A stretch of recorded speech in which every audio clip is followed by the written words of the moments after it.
तर हे बघा, मी बिना तेलाची चपाती पण छान होतात, अशा फुगतात पण आणि मस्त होतात. बघा, मी तुम्हाला बनवून दाखवते.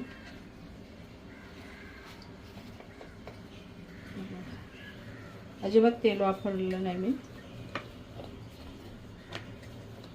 तर आपण असं गरम गरम खाऊ शकतो. गार झाल्यावरती होतात थोड्याशा कडक, पण असं गरम गरम खायला असं खूप छान लागतं. बिन तेलाची चपाती पण आपण करू शकतो, असं काही नाही. आणि तेल तर आपण कमीच वापरलं पाहिजे. हे बघा, मी आता तुम्हाला दाखवते माझी बिना तेलाची चपाती. पण मस्त फुगते आणि आपण नंतर तूप लावून खाऊ शकतो तेलाऐवजी.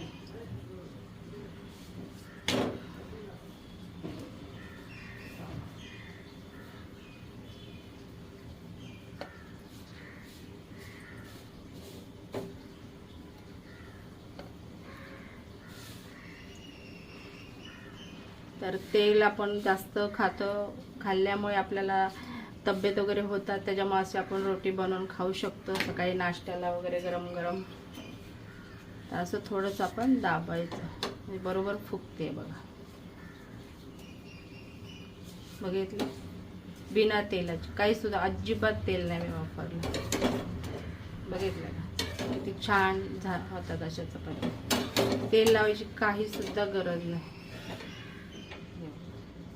किती मस्त फुगली होती, एकदम पुरीसारखी फुगली टम.